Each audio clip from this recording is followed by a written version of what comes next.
Hello, friends. Welcome to the Death by Disney podcast.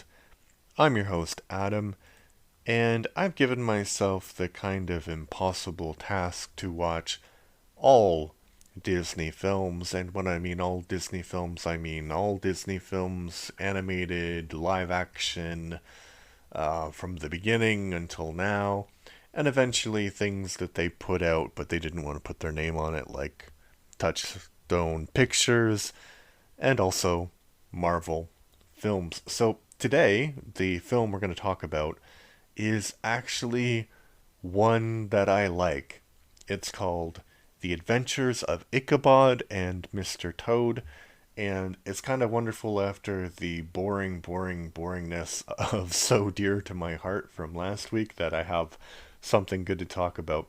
So I will tell you I'll tell you the Wikipedia synopsis so you know what the film is about. I'll tell you some trivia from the Internet Movie Database, and then I'll give you my own opinion, and then I'll give you a one-star opinion from someone, and then a 10 out of 10 opinion from someone, just to balance it out in the interests of fair and balanced journalism, or however that goes. So here's the Wikipedia synopsis. The Adventures of Ichabod and Mr. Toad is a 1959 American animated anthology film produced by Walt Disney Productions, released by RKO Radio Pictures, and directed by Clyde Jeromini, Jack Kinney, and James Algar, with Ben Sharpstein as production supervisor. The 11th animated feature film in the Disney animation canon. It consists of two segments, the first based on the 1908 children's novel The Wind in the Willows by British author Kenneth Grahame, and the second based on the 1820 short story The Legend of Sleepy Hollow by American author Washington Irving.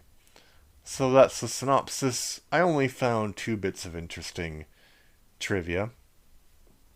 The first is the Headless Horseman is often cited as being, along with the Firebird in Fantasia 2000, the Horned King in The Black Cauldron, and Cherubog in Fantasia 1940, as one of the scariest villains in the Disney canon. Disney still receives complaints from parents about the character frightening their children. I'll get to that in a moment.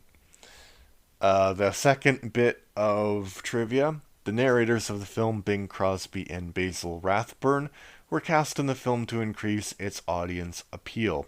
Crosby was one of the most commercially successful singers from the 1930s to the 1950s. He had acted in several films and had already won an Oscar. Basil Rathbone was better known as the star of a film series about Sherlock Holmes, with 14 films released between 1939 and 1946. Wow, 14 films in 7 years. It's kind of like Marvel back then. If you don't know Bing Crosby, I can't imagine that somebody doesn't know him, but he's the White Christmas guy. I'm dreaming of a White Christmas. Okay, now what did I think about this film? This is my opinion.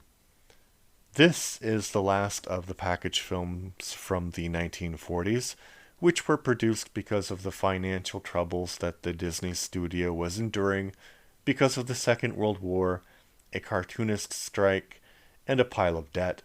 The film is an animated version of two classic stories for children. The first is The Wind in the Willows, and the second is The Legend of Sleepy Hollow. I had never seen the first because this film was split up after its release, and both parts were re-released, but I have seen and was traumatized by the second. The first, I have to say, is a very charming version of a story from Wind in the Willows, how Mr. Toad goes to prison and loses his home and eventually gets it back, which basically he steals his home back. Just not really a lesson that children should be learning, but the animation and the acting is charming. The second story, The End of Sleepy Hollow, I clearly remember the last 2 minutes of the story and how terrifying it is. It's not as terrifying now that I'm an adult, but I could see why it could leave an impression on a young child. I think it was played as a film reel during one Halloween party when I was maybe 6 or 7.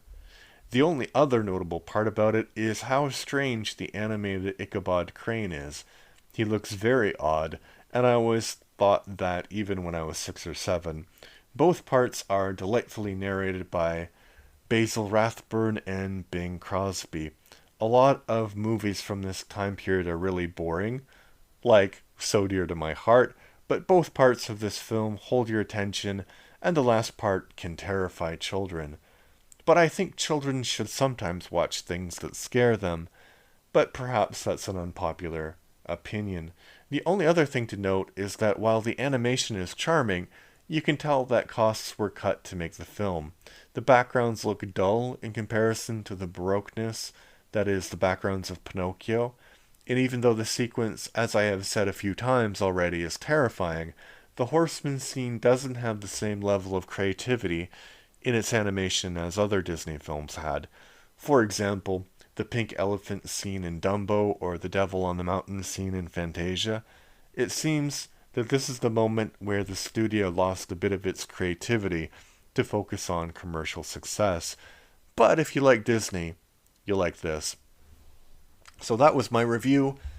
And one thing I have to say, yes, I am so old that we actually had film strips that, I remember teachers using not only like VCRs and TVs in classrooms, but like actual film projectors with film strips, and you could pull down the screen and project it. Yeah. And so, but I think at the library, my mom was a librarian, and she had this setup where you had like these portable screens, and she would show these film strips for special occasions. Now that I remember, like Halloween, and I have to say that that is a perfect Halloween story. All right, that's what I think. But here is a negative review. And I saw two very, or maybe even three negative reviews that recently were posted by people who are kind of doing the same thing I am. They're going through all of the Disney films and watching them. And I don't think that this is a creative idea, what I'm doing by any means. Maybe I'm the only one with a podcast talking about it. I don't know.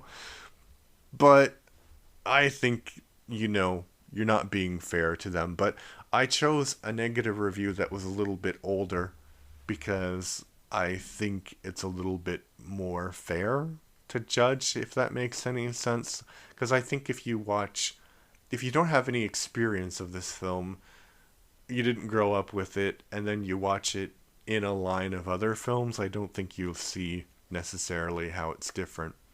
But okay, here is the bad review. It's entitled Bad Disney Adaptation of Two Classic Novels by Ian 12116 from May 2007.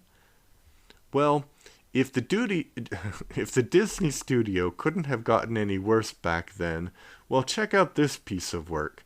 Clearly running out of ideas, Walt Disney clangs two classic novels together and turns them into a brand new piece of storytelling the Disney way, similar to Fun and Fancy Free's Mickey and the Beanstalk. But this whole movie lacks the heart, movement, and the ordeal than all the other Disney adaptations. Like in Sleepy Hollow, why do they turn Ichabod Crane into a long-nosed, clueless moron who is frightened of his own shadow? And in The Wind and the Willows, how is that Toad's horse-pulled caravan I'm gonna do some editing.